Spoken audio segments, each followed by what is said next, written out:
much, Honorable Minister for Children, fellow panelists, ladies and gentlemen. I'm more than excited to be here this afternoon. I know fully well that I'm up against it because I represent a group which strongly is advocating for the return, the reintroduction of corporal punishment at a level only to be with the heads of schools, and also restricting all those. I think all of us here in this room recall when we went to school, what we faced in school, like the stories we can tell is just is violence at the highest order. But we discussed this in detail at our annual general meeting after the teachers had brought this up, and they were coming up with all sorts of issues in the classroom. If you had not been a teacher in this country, I suppose you wouldn't have an idea of what I'll be sharing with you this afternoon. But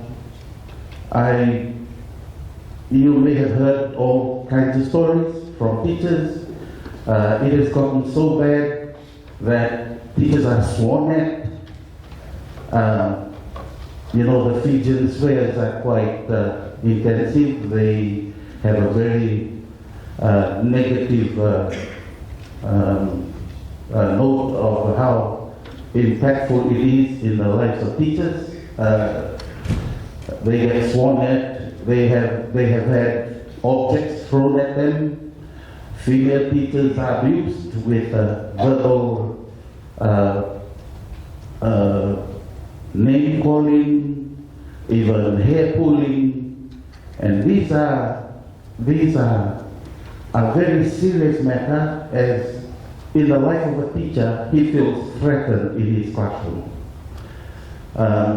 Especially for, like, we used to have it only at secondary school level, now it's at primary school level also. And if we're advocating for quality education, we have always said that Fiji used to be #1 in literacy and numeracy in the South Pacific. But where are we now? We gather all these issues, all the contributing factors, and we say the parents are not playing their part. There has not been, the teachers are not taking their responsibility seriously. They have a lot of commitments.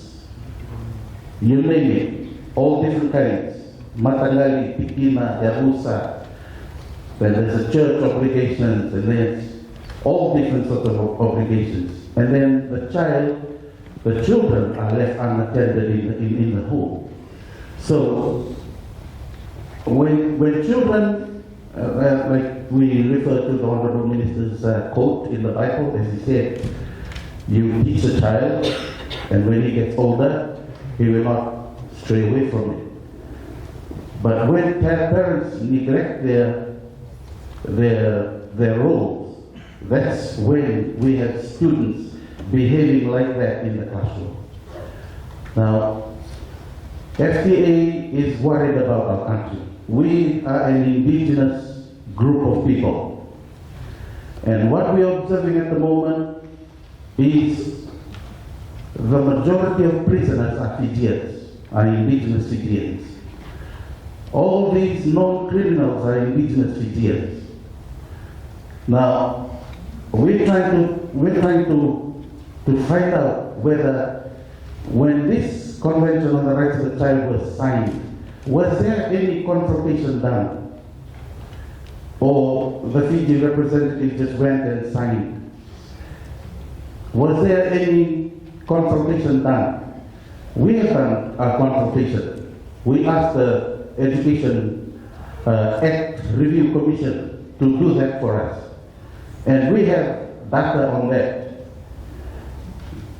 But what we're trying to do is we are forcing something to the citizens of this country. I'm sorry if I may have overstated that, but I think the issue of corporal punishment needs a wide consultation.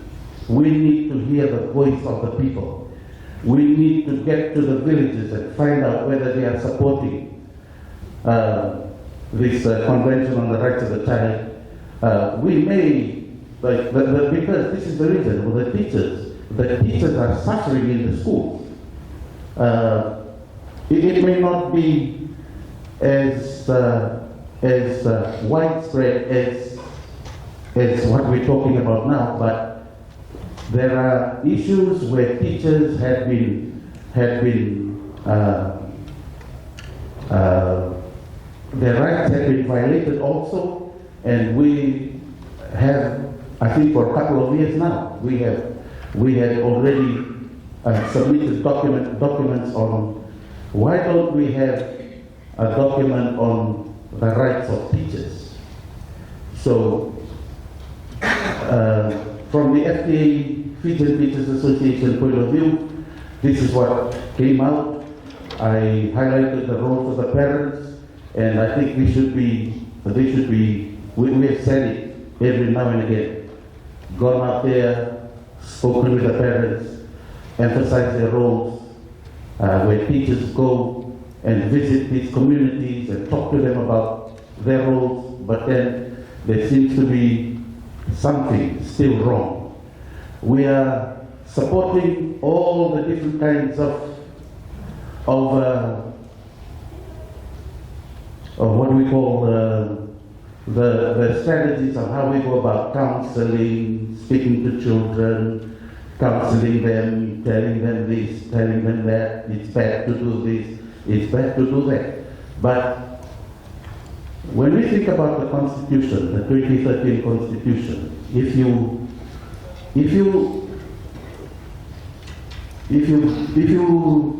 belt or give your child a hiding in your house and your neighbor hears it, or even a member of the family calls the police, you will be taken, you'll be locked up in prison, in the cell, you'll be interrogated, then your child is removed from your family. That's how serious it is. Now, do we want to get to that level? FTA is proposing that there should be some form, and we would not want to call it corporal punishment. Even some have gone to the extent of calling it violence. We are suggesting that it be only with the head of school and following the strict conditions of strapping a leather belt. It's a deterrent. It would be a deterrent for students.